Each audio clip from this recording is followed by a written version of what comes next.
All right, it's another Monday night, folks.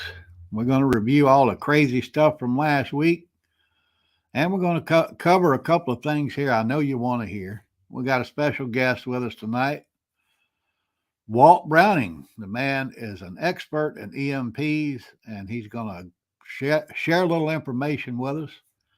Make sure we're ready for what's coming. You'll be able to throw your questions at him. Hey, I'm going to ask him a couple myself. There's a lot going on I want to know about, and I know he's the man. So he's also the author of a couple of book series. We'll get into that here right before we bring him in. But first, I want to get on to a couple of other things, some of the crazy things that happened last week. Uh, no, wait a minute. Wait. Let me back up just a little bit. Before I get into that, I want to say thank you to everybody for being here. Sorry about that. I'm just kind of excited about what we got coming. It's going to be good. But the Happy Hickman Homestead was the first one on board tonight. All right. I appreciate that. Tammy Joe's with us as well. Tammy's always with us. Appreciate it, Tammy. I truly do. Who else we got down here? We got the boss in the house. All right. Yeah. Walt's going to teach you something about them EMPs, boss. Guarantee you. Linda's with us. Linda Farrow. Ashley Dixon. All right. Michael O'Brien. Yeah, we got a good bunch in here tonight. Greg Harmon. All right. Yeah, man. Dougie. Me and Doug we had to get together yesterday, and we talked about several things, and he convinced me to let him in my mag. So when shit does go sideways, he's gonna be taken care of. That's for sure. Lynn Stalker. Yep, there's Lynn. All right, appreciate it. Lori's with us. Yep, there we go. She's saying hello to everybody. Who else we got down here? The Iowa crowd. All right. Say hello to Paul and Marcia and Kathy. I appreciate you folks being with me. Hopefully we'll pass something on that you'll be able to use. Chris Barnett, you're new. I appreciate you being here. I truly do appreciate it. So hopefully we can share some information for you that'll help you out. Ashley's with us tonight. That young lady right there. All right. Walt's a great writer. That's right. He is a great writer. I know you bought his books because you shared them with me. So he's going to enjoy that. John H., the other half of the Happy Hickman Homestead. All right. This young lady right here actually goes by her, I guess it's her family name. It's Betty White, but she's got a good book out there. Oh, God. What's the name of her book? I cannot remember the title. I'm going to get that up there for you before I get off here, though, I promise. Fourth and Goal is with us. Yes, sir. There we go. All right. We got a good bunch in here tonight. The Shelter at Papa's Farm. That's the name of that book. If I'm wrong, pop it in there. Give yourself a plug. That's a good book.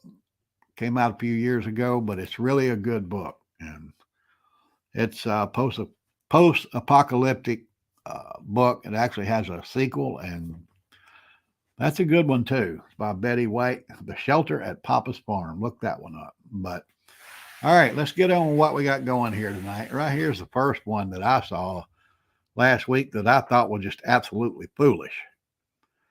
If you got a nice pantry that's orderly, and you can just kind of stand back and look and see what you got. Well, you're a racist.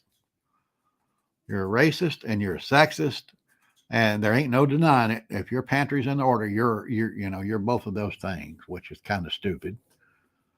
I guess you think minorities are just unorganized, simple people, but I'm not one of those people that would think that way, so I can't comprehend it. But I thought it was pretty funny when I saw that. I mean, what kind of mentality you got to have to think that way? I want that pantry. Yeah. Is everything racist now? Even your pantry's racist? Come on. Damn. This is getting old. I mean, it's crazy. But another thing that I thought was pretty good was the problem with the Navy here. The Navy secretary Carlos del Toro. He's in charge of our Navy, and he thinks it's okay for Biden to reduce our naval forces in the name of climate change. Where do they find these damn people? This guy's in charge of our Navy. How in the hell did he ever get there? That's ridiculous. Our Navy protects not only us, but a lot of the world. And they think it's okay to do away with it, because they're afraid that, the polar ice caps are going to melt, which they've been predicting for years and hasn't happened yet. But these are the people running our country. It's crazy. But gosh, I don't know. It's getting where you read the news and you think, oh, how can they get any more stupid? That's why they call it climate change instead of global warming, because Right. global warming didn't work out for them, so Right. they had to change the name. Right. First, the world was going to freeze. Right. Then it was going to overheat. Yeah. So none of it's working. And so none of let's it worked, change. so they just changed the name of it. But Al Gore, Al Gore is the one that started all of that crap. I don't know if he started it, but he damn sure promoted it to the point that it became mainstream. Looks like Double D's with us. All right. Appreciate you being here, sweetheart. Truly do. But that's, they just go from one stupid thing to another. And it's starting to get old. It's about to come to a head. We're going to get into that in just a few minutes. It's really about to come to a head. And it might start tomorrow. I don't know if you're familiar with what's supposed to happen tomorrow, but it's pretty drastic. And if it does happen, it might get nasty. So I'll get into that in just a minute. But right now, I want to get into this banking situation we got going on. We touched on it last week when this genius was sitting in front of Congress talking about how, the federal government is going to bail out some banks, but not all banks. But what that caused actually was a digital bank run. A lot of folks I think it was over $500 million were transferred from local community banks to the bigger banks after this genius got up there and said that, because people know the federal government's going to bail out those big liberal banks and not the community banks. I actually brought that up last week. If this was some little local farming community bank that went under instead of the Silicon Valley Bank, the government wouldn't give a damn. I mean, it's just like what happened in Ohio with the train derailment. Did you guys forget about that? They just take you from one disaster to another so you'll forget the previous one. But they didn't care about the train derailment because Ohio actually didn't go the way the administration wanted them to go in the last election. So they don't care about those people. And it's the same thing with the banks. If it's like I said, a small community bank where, good conservative people are, doing their trades, farmers and, ranchers or whatever, they're not going to care about that because they got a pretty good idea that, that's not the kind of bank that would support their efforts. But when she sat there in front of Congress and said, we're going to take this on a case-by-case basis and decide what we're going to do, they just straight up caused that digital run I'm telling you about. A lot of folks don't know about it, but it's happening. The Dow crashed pretty much last week. Thankfully, today it came back up. And I think that really had a lot to do with where that money's going to. It's going into those stronger banks. And that, I'm sure that had an impact on it, but that's ridiculous. But when they're messing with your money like that, pisses people off. And we're going to go right into something else that's going to piss a lot of people off. They're pushing that envelope with this. They really are. They're talking about arresting Donald Trump tomorrow. I don't know if they'll be so stupid that they'll handcuff the man and do a perp walk with him. But if they do, they're just going to get him elected. It's that simple. But I mean, the fact that they're even doing this on charges that have already been found to be untrue. If you'll remember, Trump actually sued the young lady involved in this situation that they're trying to prosecute him on. and she had to pay him restitution. That was 2 or 3 years ago. A lot of people forgot that, but that did happen. So the case is absolutely nothing. That DA up there is just a man with a paper ass, and it's printed with liberal ink, and it's going to wind up costing them. It is going to wind up costing them big time. They keep pushing folks with their money, and with Donald Trump represents 74 million Americans. It's that simple. Would you want to piss off 74 million people? But that's exactly what they're going to do if they keep pushing this thing. And then you're going to have those other folks that are kind of in the middle of the road still. They're going to step back and look at it and think, okay, they're messing with my money. They're messing with this one guy that's trying to get everything straight. And all that's going to do is push them in his direction. Now, I'm not saying you should do that. And if they do arrest him, there's probably going to be some pushback from a lot of conservative people. If you're one of those folks, don't do anything stupid. Don't get out there and get violent. If you want to protest, but do it peacefully. Just don't do anything stupid. That's all. Get out there and, shake your fist, shake your signs, march, whatever you want to do. Just don't do anything violent. Leave that to the idiots. It might come to that. I don't know, but we'll see. If they're smart, they should just let this thing go. Everybody knows it's political on both sides of the aisle. And even people on the left side are saying, no, you might not want to do this. So hopefully, if they do this stupid thing tomorrow, it won't turn violent. It won't be, destructive anywhere. So, but like I said, if you want to voice your opinion, get out there and do it. You got your God-given right to do that. Just make sure you do it right. Okay. But all right. What? Rebecca's little 19-month-old is waving at the camera to you and saying hello. Her name is Ava. Ava. Hi to her. Hello, Ava. How are you, sweetheart? I'm glad you are watching. I'm going to have to tame down the language tonight for Ava. If I've said anything to offend Ava, I'm sorry. But, I'm an American. I'm going to voice my opinion. And hopefully Ava will grow up with the same attitude I have about, the way to handle things. So, hey, do it right. That's all I'm saying. But on topic here, we got Walt coming in about the EMPs, but on topic, last Monday while we were here talking, a lot of people don't know what happened. There was a huge solar flare last Monday. It happened in the evening, they said, actually, when I did my research here. Thank goodness it wasn't pointed at the earth. They said if it was pointed at the earth, it would have pretty much shot every electrical component. The internet would have been down, your phones, everything else. But, that's just how susceptible we are to these things. And you never know when it could happen. Just boom, in a minute. It might not be an EMP. It might be a CME. If we catch a solar flare, like they did back in the day, back in the 1890s, 1880s. The Carrington event, if that happened today, we'd be in the dark. All our comms would be down and the world would be going crazy. But that was last Monday while I was talking to you. So I'm sorry if I distracted you.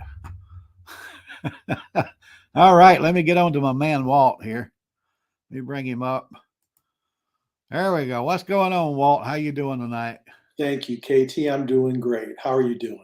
We're doing good. We want to try to pass along a little knowledge here and some entertainment because I know you got a book coming out. I do. It's a continuation of the Charlie's Requiem series, which is based off an EMP strike that basically is centered around the world that Angry American created. Chris Weatherman is Angry American. He's been a friend of mine for many years, and he and I talked about books, and he offered me the opportunity to write a companion series, and Charlie's Requiem was born. Cool. I've read those. I love them, every one of them. Thank you. If you guys haven't read the Charlie books, Walt also has another series out there that I'm just getting into, and I think it's a good one too. That was the primary reason that the Charlie books sort of went on a hiatus. I was contracted by a small publishing house to write companion books to a successful zombie series. Not so much zombies, but the world created by Nicholas Sansbury Smith, the Extinction Cycle world, was based on the military experimenting with vaccines. And for all intents and purposes, they created soldiers that became infected and would sort of went crazy. And when they bite someone else, they would, or scratch them, they would actually become infected too. And so the net result is the same, but a very fun series. And so for about 2.5 years, and I did not know it was going to take that long. I wrote a 4-book series for the publishing company, which has done very well. All right. So I know your new book is based the storyline is with a contagion. Is that right? That's correct. The twist in the plot is that the Charlie series has been following a young girl who is a medical drug rep and has no real knowledge of prepping, and learns the hard way how to survive in Orlando after an EMP goes off and takes out the grid. This book, the rebels or the insurgents or the patriots have sort of stymied the DHS overlords along with their Russian help. And so they import a malarial virus that's been modified by the Russians. And they decide they're going to seed that out in the countryside where all the rebels are. And so now they're dealing not only with the DHS and Russian soldiers, they're now dealing with a malarial infection that is very resistant to drugs and much more toxic and lethal. Oh, wow. So when you wrote the other series, did that kind of lead you into writing this book? Good question. No, it actually is. There is another book I'm in the process of writing that is totally unrelated.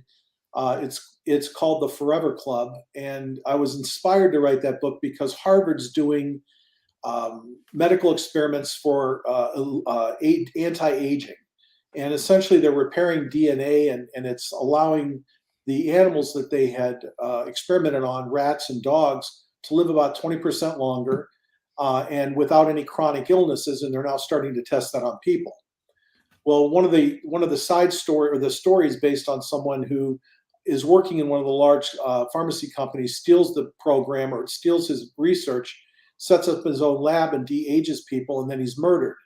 And as you look through the murderers, some of the people that are potentially the culprits are some of the anti-population people, and that led me down the road of what they're doing to modify viruses to specifically kill certain races or certain phenotypes of people. And that is where I learned enough about the modification of malaria to put that into Charlie. Ah, cool. All right. Now I know, So, me being a writer. story. Yeah, me being a writer too, I know how you had to research these things. Yeah, And yeah, that's how you got into all the EMP stuff. absolutely. But I'm sure everybody, if you have a question out here, folks, go ahead and ask him. Put it in all caps so we can read it for you. And can you see the comments, Walt, on your end? No, I cannot. Not All well. right. If some have come up, no. Hold on.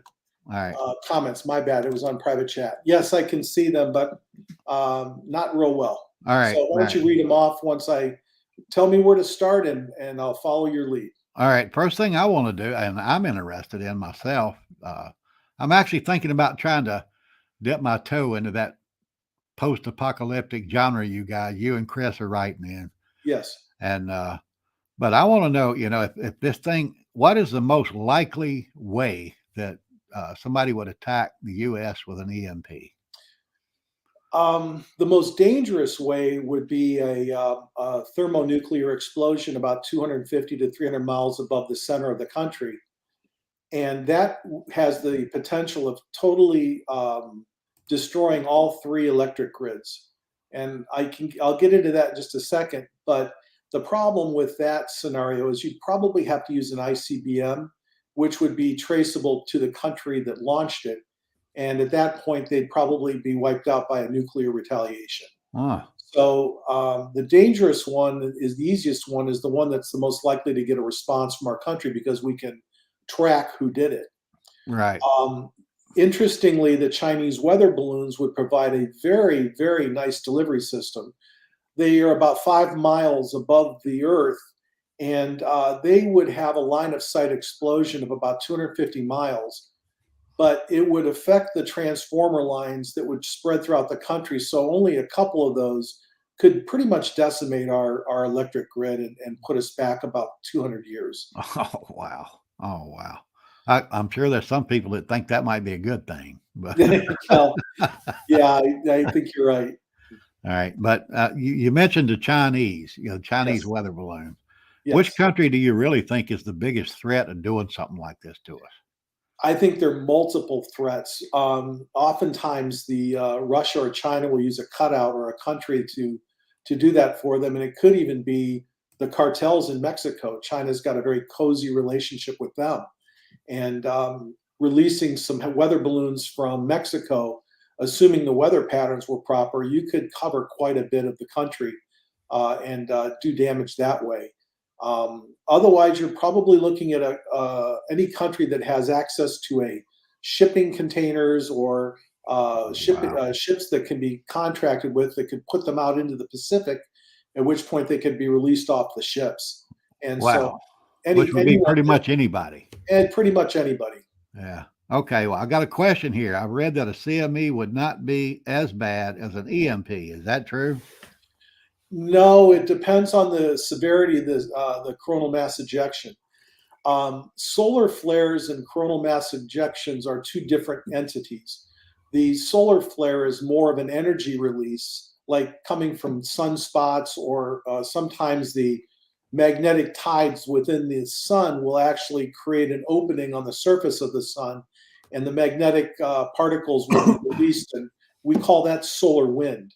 Ah, Um, the CME is actually an ejection of plasma of helium and hydrogen that is blown out like a cannonball, huh. and that is what the Carrington effect was from a CME. Oh, see, I done went and learned something here. I'm trying to educate you. Well, I appreciate it. Sure, I didn't know the sure, difference. I truly didn't. sure. But another question I had was, would it take more than one EMP to knock out the entire United States? It depends on the severity of the EMP and the height. If you're talking about the 60,000-foot height, you'd need several of them to really affect everyone to be sure you covered the entire country. Um, but the severity, I think this might be a good time to give a really brief explanation of how an EMP works. Electricity is generated by a magnetic field. Right. Essentially, a magnetic field is set up, and you run a cord through it, or some type of a conductive wire, and it'll create an electric current that'll run from one pole to the other. So a magnetic surge, when it hits a transformer line, will dramatically increase the electric current in that transformer line just by the magnetic field that's set up around it. Huh. And that's where that EMP will do long-term damage. When an EMP goes off, it's essentially a nuclear device that releases gamma rays, which are like X-rays, and it's absorbed by the magnetic field, and the magnetic field will actually flex and bubble, and then as it configures itself and contracts back down, it releases a pulse. Ah, There's an initial pulse that is extremely really is very intense, and that's the one that most of us worry about, losing our cars or our mobile devices, because there's really no circuit breaker or lightning protector that'll block something that fast and hard. But it's also limited to line of sight, and the farther away from you that you are from the blast, the less likely it is that you'll have enough current or magnetic field that'll fry your mobile device. So right. if someone blew one up over Kansas trying to cover the whole country, they could, if it's a strong enough EMP, they could wipe out the transformers and the power grids. Huh. But out here in Florida, you'd probably still have your cell phone or whatever you have. It's just you wouldn't have any electricity to run it with. Oh, wow. So that's that first blast. Now the second one, which is the Carrington effect type, is when that bubble starts to recontract over the course of 10 seconds to 2 or 3 minutes. That magnetic field is then sent back down to Earth, and that's what creates the Carrington effect. So the stronger the blast, the longer that third pulse is. There's an E1 and E2 pulse that are initially the hard ones, and then the E3 pulse is the one that actually does all the damage to the transformer lines. You need about 5,000 volts per meter to really damage a lot of electronic devices. The older EMP devices were about 100,000 volts per meter. And the newer ones, the one that's confirmed is 200,000 volts per meter. And there's rumors of up to 500,000 volts per meter based on the design of the bomb. Oh, So wow.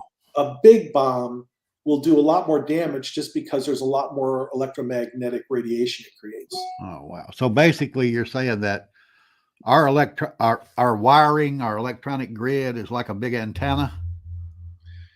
If it hits like in Kansas, it'll spread over those wires and the surge will go along as long as those big transformer lines are going, and it'll fry all the transmission lines, and it'll fry all of the transformers along the way with an overload of electricity.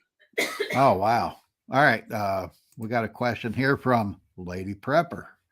It's right along the lines of one of the questions I was going to ask you.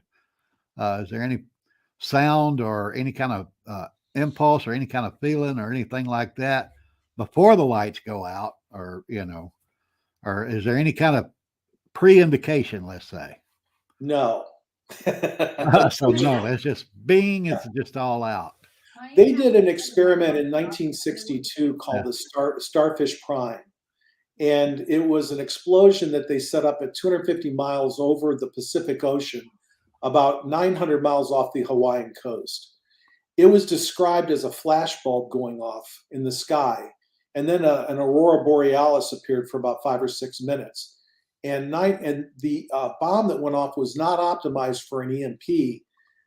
And when they tried to measure it, their instruments were woefully inadequate and did not understand how bad the EMP was going to be. Huh. So it was seen as far as 2,000 kilometers or about 1,400 miles away. Oh, wow. So if you saw a light bulb flash in the sky, everything's going to go off at that point. Huh. All right. Let me put this up right here. We got a new person in here. I want to bring them up. Sports Mobile 83. We're hoping this is another Bill Gates Y2K. Yeah. We all. I'm sorry, but it's not. This is real. No, it's real. Yeah, this could really happen. But that leads me to another question here. Now, there's a lot of debate about the way vehicles are built now.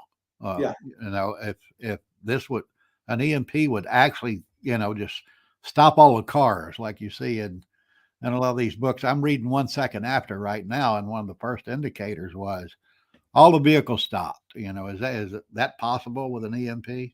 Depending on how close you are to the blast, as far as how centered underneath it you are, you could be directly below an EMP if it was sufficiently high enough.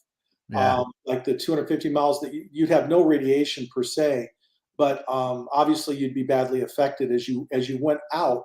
Even though the line of sight for a blast that high could be as far as 2,000 or 3,000 miles, the intensity of that blast, of that initial E1 electromagnetic wave, dissipates pretty quickly. So, cars would be affected underneath the blast. How far out, it depends on the size of the blast and how far up it is. But what happens is the EMP fries your computer chips. Right. And any car with fuel injection has a computer chip in it. Well, I drive a Jeep Gladiator, and I know it has 31 computers in it. Yeah. I had an '87 Ford F-150 with fuel injection, and it had 2 or 3 chips in it. But it depends on how far you are from that initial blast. Well, that's good to know. It's not connected to that grid, so it would, pretty much as that blast goes out, it would weaken as it went out. So correct. Yeah. We got another question here. Would a dirty bomb have the same effect as an EMP? No, the dirty bombs are. If you're talking about a dirty bomb being exploded, like in Washington or Orlando, no, because it's on the ground. It's not close enough to the magnetic field, or the Van Allen belt is another name for that. Right. So it wouldn't really have enough energy when it got that high to be absorbed by the magnetic field and then rebound back as electromagnetic radiation. Ah, cool. All right. But yeah, hey, we don't want either one, believe me. Well, one of the things I will bring up is that when you could design an EMP, you do not have to have plutonium, which is difficult to manufacture. Regular uranium will work, so you don't need to have a fusion bomb. You can have a fission bomb, and that will produce quite a bit of electromagnetic radiation, especially with modified designs. Certain types of steel allow the gamma rays out quicker, things like that. They've worked it out pretty well to what will work the best. All right. Now that leads me to a question that I wasn't planning on asking you, but I'm going to, so I hope you have an answer. What's the difference in a fusion? What's the difference in fusion and fission?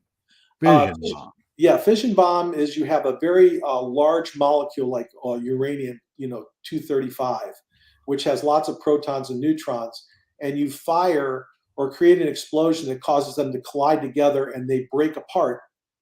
Which is fission. It breaks apart the uranium and releases energy.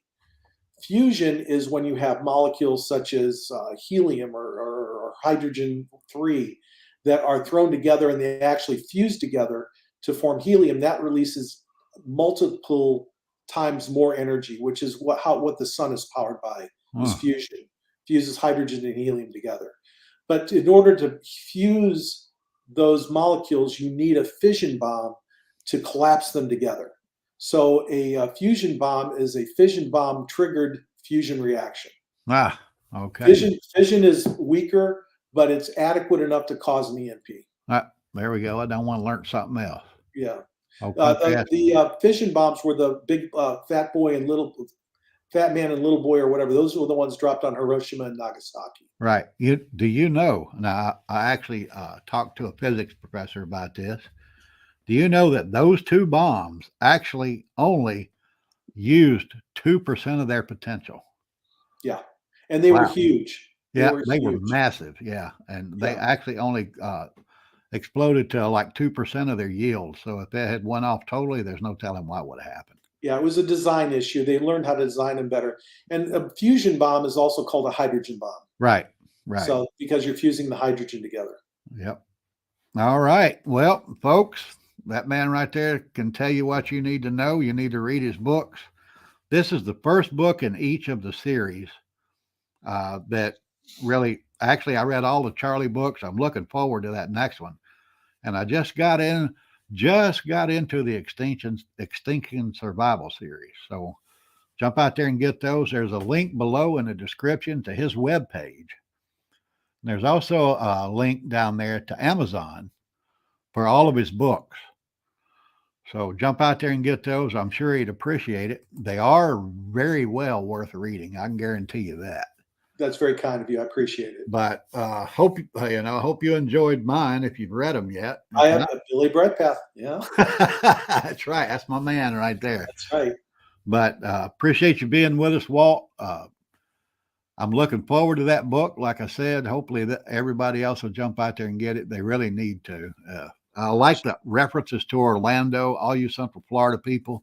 You really need to get out there because when you read a book and it has these landmarks that you're familiar with, you connect with them a whole lot better. June 6th. It's June 6th. Jump out there and get it, guys. Appreciate it, Walt. We got to get together for coffee again, buddy. You got it. All right, man. I'll holler at you later. Copy that. All right. Bye. All right. That's my man right there.